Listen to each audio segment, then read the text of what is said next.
얼마 전에 한 청취자께서 후성 유전학에 대해 좀 깊이 있는 대학 학부생 수준의 탐구를 원한다는 자료들을 보내주셨어요. 네, 저도 봤습니다. 자료들이 공통적으로 던지는 질문이 있더라고요. 우리의 DNA가 인생의 모든 걸 결정하는 청사진이라면 왜 유전자가 완벽하게 똑같은 일란성 쌍둥이가 서로 전혀 다른 삶을 살게 되는 걸까? 바로 그게 핵심이죠. 우리는 오랫동안 DNA를 한번 정해지면 절대 바꿀 수 없는 그런 고정된 설계도라고 생각해왔잖아요. 네, 그렇죠. 그런데 만약에 그 설계도 위에 어떤 부분은 좀 크게 읽고 어떤 부분은 작게 또 어떤 부분은 아예 건너뛰라고 표시하는 뭐랄까 포스트잇이나 형광펜 같은 게 있다면 어떨까요? 바로 그게 후성 유전학의 시작입니다. 그러니까 DNA라는 악보는 이미 정해져 있는데 우리의 삶과 환경이 지휘자가 되어서 그 악보를 전혀 다른 방식으로 연주한다는 거군요. 정확합니다. 그럼 오늘 저희의 임무는 명확해졌네요. 바로 그 지휘자, 즉 후속 유전학이 대체 어떤 도구들로 우리 유전자를 지휘하는지 그 놀라운 메커니즘을 파헤쳐 보는 겁니다. 자, 그럼 지휘자의 악기 가방부터 한번 열어볼까요? 좋습니다. 가장 기본적이면서도 아주 강력한 도구부터 시작하죠. 바로 DNA 메틸화라는 겁니다. DNA 메틸화요? 네, 이건 비유하자면 악보의 특정 음표 위에 이건 연주하지 말 것, 그러니까 뮤트 표시를 해두는 것과 같아요. 음을 그냥 빼버리는 거군요. DNA의 글자, 염기 서열 자체를 바꾸는 게 아니라 그냥 그 글자를 읽지 마시오 하고 스티커를 딱 붙이는 방식이네요. 네, 바로 그거예요. 우리 DNA가 A, T, G, C 이렇게 네 가지 염기로 이루어져 있는데 그중에서 사이토신 C라는 글자 위에 메틸디라는 아주 작은 화학 분자가 모자처럼 탁 씌워지는 현상이거든요. 잠깐만요. 그런데 DNA 가닥은 엄청나게 길잖아요. 그렇죠. 그 수많은 사이토신 중에서 어떻게 정확히 특정 유전자의 스위치 역할을 하는 곳에만 딱 가서 붙을 수 있는 거죠? 아무데나 막 붙으면 큰일 나는 거 아닌가요? 와, 정말 예리한 지적이세요. 물론 아무데나 붙이는 않죠. 우리 몸의 효소들이 표적을 정말 정확하게 찾아가거든요. 특히 유전자의 시작을 알리는 프로모터라는 지역. 그 중에서도 사이토신 C와 구안인 G가 반복적으로 나타나는 CPG 아일랜드라는 특정 구간을 주로 공략합니다. CPG 아일랜드요? 네, 그곳이 유전자 발현의 핵심적인 뭐랄까 스위치 박스 같은 곳이거든요. 그럼 스위치 박스에 절연 테이프를 붙여버리는 거군요. 평소에는 이 스위치 박스가 깨끗해서 유전자가 자유롭게 켜질 수 있는데 여기에 메틸기라는 테이프가 막 덕지덕지 붙어버리면, 즉 과메틸화가 되면 스위치가 아예 안 눌리는 거군요. 맞습니다. 바로 그 원리예요. 그리고 이게 질병하고 아주 밀접한 관련이 있습니다. 예를 들어서 암세포를 한번 들여다보면요. 굉장히 기이한 패턴이 보여요. 어떤 패턴이죠? 우리 몸에는 암 발생을 억제하는 아주 중요한 유전자들이 있거든요. 그런데 암세포에서는 바로 그 유전자들의 스위치 박스, 즉 프로모터 부위가 메틸기로 완전히 봉인되어 있는 거예요. 와, 암을 막는 브레이크가 고장나버린 거네요. 정말 교활한데요. 그렇죠. 그런데 더 흥미로운 건 유전체 전반적으로는 오히려 메틸기가 막 떨어져 나가는 저메틸화 현상이 일어난다는 겁니다. 저메틸화요. 그건 또 뭔가요? 이건 악보 전체가 너덜너덜해져서 여기저기서 불필요한 소음, 그러니까 원치 않는 유전자들이 마구 발현되는 상황과 같아요.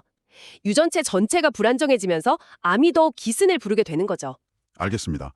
메틸화는 특정 음을 뮤트시키는 아주 정교한 도구군요. 그런데 어떤 곡은 특정 악기 파트 전체의 볼륨을 확 줄여야 할 때도 있잖아요. 그런 식의 좀 더 광범위한 조절도 가능한가요? 물론입니다. 바로 그게 지휘자의 두 번째 도구, 히스톤 변형입니다. 히스톤 변형. 우리 DNA 길이가 무려 2m에 달하거든요. 근데 이게 눈에 보이지도 않는 아주 작은 세포 핵 안에 들어가야 해요. 이게 어떻게 가능할까요? C를 실패에 아주 빽빽하게 감는 것처럼요. 바로 그거죠. 그 실패 역할을 하는 단백질이 바로 히스톤입니다.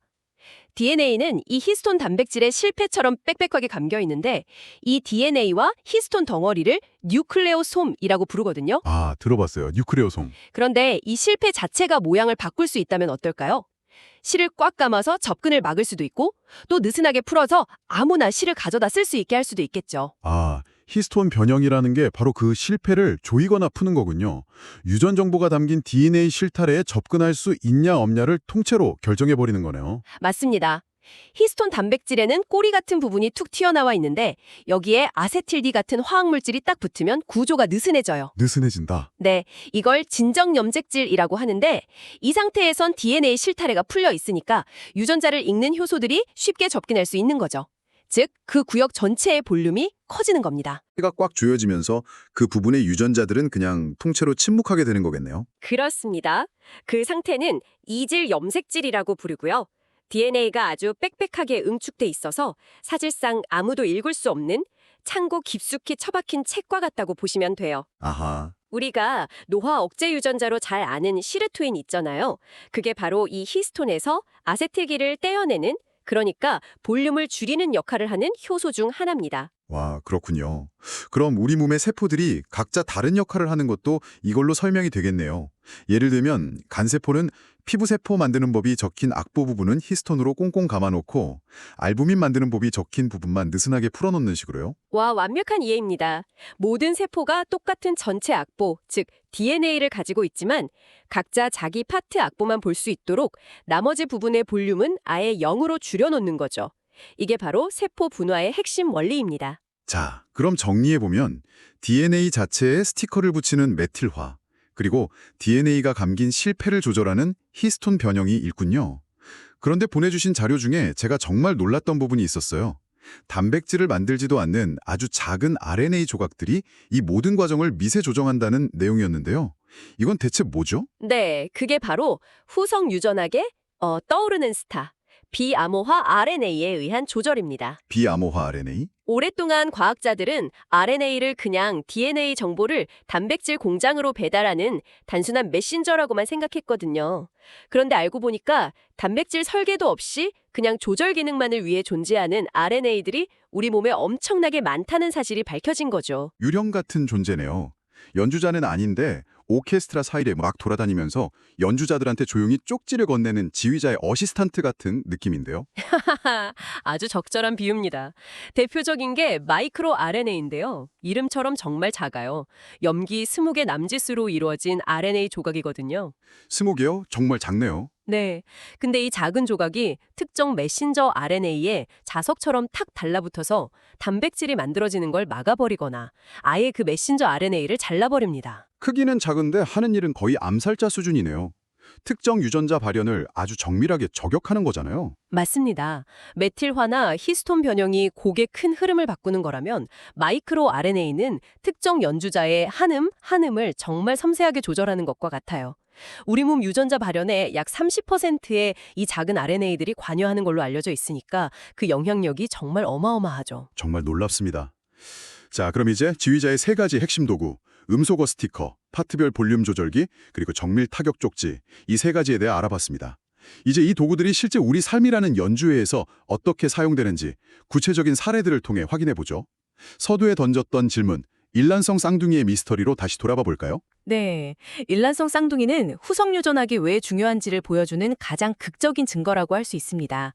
태어날 때는 유전적으로 그리고 후성 유전학적으로도 거의 복사본에 가깝게 시작하거든요. 똑같은 악보를 가지고 인생이라는 연주를 시작하는 거군요. 그렇죠. 하지만 한 명은 서울에서 채식을 하면서 요가를 즐기는 삶을 살고 다른 한 명은 뉴욕에서 육식을 하고 담배를 피우는 금용인으로 살 수도 있는 거잖아요. 네, 두 지휘자의 스타일이 완전히 다른 거죠. 표시를 남기기 시작하는 거예요.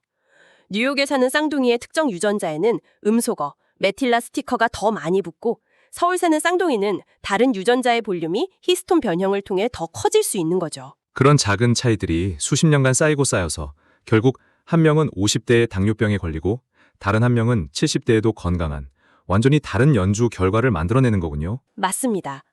심지어 우리 몸에는 후성 유전학적 시계라는 게 있어요. 시계요? 네. 나이가 되면서 DNA의 메틸화 패턴이 일정한 규칙을 가지고 변하는데 이걸 분석하면 그 사람의 생물학적 나이를 추정할 수 있습니다. 쌍둥이라도 생활 습관이 건강하지 않은 쪽은 이 시계가 훨씬 빨리 가는 걸로 나타나죠. 와, 그건 진짜 소름 돋는 이야기네요. 결국 우리가 어떻게 사느냐가 우리 유전자의 나이까지 결정한다는 거잖아요. 그렇죠. 특히 우리가 먹는 것이 가장 직접적인 영향을 줄 것 같은데요. 관련해서 아주 유명한 실험이 있었죠. 아구티 생쥐 실험 말입니다. 네, 후성 유전학 교과서에 반드시 등장하는 전설적인 실험이죠. 아구티라는 특정 유전자를 가진 쥐가 있어요. 이 유전자가 켜져 있으면 털이 노랗고 식탐이 엄청나서 항상 뚱뚱하고 당뇨병 같은 성인병에 잘 걸립니다. 유전적으로 비만과 질병이라는 운명을 타고난 생이네요. 유전자 결정론에 따르면 이 쥐가 낳은 새끼는 당연히 똑같이 노랗고 뚱뚱해야 하는데요. 당연히 그렇죠. 그런데 과학자들이 임신한 어미쥐에게 엽산, 비타민 B군 같은 영양소가 풍부한 먹이를 줬어요. 이 영양소들이 우리 몸에서 메틸기, 즉 음소거 스티커를 만드는 재료가 되거든요. 아, 재료를 공급해 준 거군요. 그랬더니 어떤 일이 벌어졌나요? 정말 기적이 일어났습니다. 그 어미쥐에게서 태어난 새끼들은 유전적으로는 부모와 똑같은 아구티 유전자를 가졌음에도 불구하고 완전히 다른 모습을 하고 있었어요. 털은 평범한 갈색이었고 몸은 날씬했으며 평생 건강하게 살았습니다. 세상에. 단지 어미가 임신 중에 먹은 음식 때문에 새끼의 비만 유전자 악보에 연주금지라는 메틸화 스티커가 그냥 붙어버린 거군요. 정확합니다. 아구티 유전자의 스위치 박스가 과메틸화되면서 유전자가 완전히 꺼져버린 겁니다. 그런데 더 놀라운 사실이 뭔지 아십니까? 더 놀라운 사실이요? 이렇게 먹이로 바뀐 후성 유전학적 특성이 그 다음 세대, 그리고 그 다다음 세대까지 이어졌다는 겁니다. 그건 정말 충격적이네요. 내가 지금 먹는 음식이 내 자식뿐만 아니라 내 손주의 유전자 연주 방식에까지 영향을 미칠 수 있다는 뜻이잖아요. 그렇습니다. 이건 우리의 식단과 생활 습관이 단지 우리 몸에만 영향을 미치는 게 아니라 세대를 넘어 전달될 수 있는 생물학적 기억을 남긴다는 아주 강력한 증거인 거죠. 오늘 이야기를 쭉 종합해보면 정말 거대한 패러다임의 전환이 느껴집니다. 우리의 DNA는 더 이상 운명을 결정하는 불변의 청사진이 아니라 우리의 선택과 경험에 의해 끊임없이 다시 쓰이고 편집되는 악보와 같다는 것. 네. 어떤 유전자를 가졌느냐는 시작일 뿐 그 유전자를 어떻게 연주하느냐가 결국 우리의 삶을 결정한다는 거네요. 맞습니다. 후성 유전학은 우리에게 엄청난 희망과 책임을 동시에 안겨주는 것 같아요. 식단, 운동, 스트레스 관리 같은 아주 평범한 일상들이 우리 몸의 가장 깊은 곳, 유전자에까지 영향을 미쳐서 장기적인, 심지어 세대를 잇는 변화를 만든다는 과학적 근거를 제시하니까요. 우리는 더 이상 유전자의 노예가 아니라 우리 건강이라는 오케스트라의 주체적인 지휘자가 될 수 있다. 바로 그겁니다. 오늘 이 깊은 탐구를 마무리하며 청취자분들께 마지막으로 생각해 볼 질문 하나를 던져드리고 싶습니다. 인류는 수십 년에 걸친 인간 게놈 프로젝트를 통해 우리 유전체의 모든 글자를 해독했잖아요. 네, 그랬죠. 하지만 그것만으로는 질병의 모든 비밀을 풀지 못했습니다. 이제 후성 유전학을 통해 우리는 그 글자들 사이의 쉼표나 마침표, 강조 표시 같은 문법을 읽기 시작했어요. 그렇다면 만약 우리가 질병과 관련된 유전자의 잘못된 문법, 즉 잘못 붙은 후성 유전학적 표시를 직접 수정하거나 편집할 수 있게 된다면 어떨까요? 암을 유발하는 유전자 볼륨을 강제로 줄인다거나 아니면 꺼져 있는 암 억제 유전자의 음소거 스티커를 떼어내는 기술 같은 것들이죠. 이미 그런 약물들이 개발되고 있기도 하고요. 네, 바로 그겁니다. 질병이 발생한 후에 치료하는 것이 아니라 질병으로 향하는 연주 자체를 바꾸는 시대. 우리가 우리 유전자를 어떻게 연주할지 스스로 선택하고 편집하는 미래가 온다면 과연 우리는 어떤 음악을 만들게 될까요? 그 가능성과 또 윤리적인 질문에 대해서 한 번쯤 생각해 보시는 것도 흥미로울 것 같습니다.